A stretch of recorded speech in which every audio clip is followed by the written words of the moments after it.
নমস্কার, আমি কল্পনা। এখন উল বুনছি।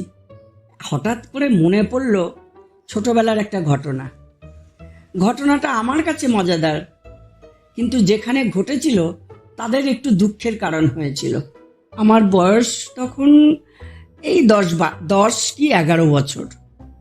তো পাড়ায় কোনো বিয়ে থা হলে আমার ডাক পড়তো, কারণ আমি একটু কুমকুম দিয়ে চন্দন দিয়ে, ছেলেদের হলে একটা তিলক কেটে দিতাম গৌরাঙ্গর মতো, আর মেয়ে সাজাতে হলে ওই ফুট দিয়ে একটু মেকআপ তো তখন ছিল না, ওই একটু পাউডার, তার উপরে হাত দিয়ে ঘষে একটু লাল সিঁদুর ঘষে বেশ একটা যা হোক একটা বানাতাম। তাই এরকম একদিন একটা মেয়ের বিয়েতে আমি অলিখিত নেমন্ত্রণ পেয়েই গেছি। সেখানে গিয়ে সকালে মেয়ে সাজাতে সাজাতে হঠাৎ আমার চোখ পড়েছে কুলুঙ্গিতে একটা মিষ্টির হাঁড়ি। আর আমি প্রচণ্ড রসগোল্লা খেতে ভালোবাসতাম।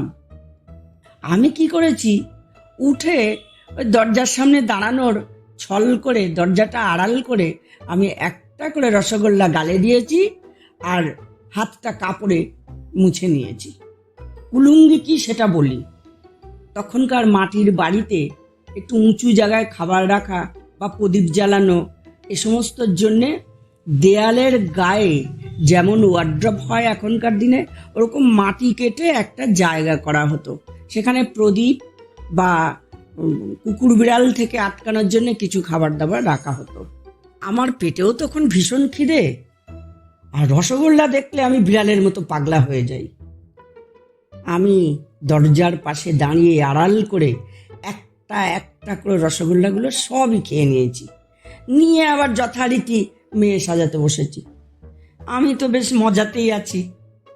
আমি রসগোল্লাগুলো খেয়েছি, কেউ টের পাইনি। কিন্তু ওখানে ওগুলো রাখা ছিল কেন একটু পরে বুঝলাম। যথারীতি মেয়ে জামাই যাওয়ার সময় হয়েছে। মেয়ের মা এসে হাঁড়ি নামিয়েছে, তাতে একটা মিষ্টিও নেই। এদিক ওদিক একটু চেয়ে দেখলো কি ব্যাপারটা হলো। আমি তখন দেখছি উনি এদিকে একবার ওদিকে একবার তাকাচ্ছে, আমাকে দেখে কিনা। যা হোক, তারপর মেয়ের মা ঠাকুর ঘরে গেল, দুটো বাতাসা নিয়ে আসলো। মেয়ে জামাই আশীর্বাদ করার সময় ওই বাতাসা দিয়েই আশীর্বাদ করলো। কিচ্ছু করার নেই। পরে বিষয়টা আমার খুব খারাপ লেগেছিল, কিন্তু তখনকার জন্য খুব মজা হয়েছিল।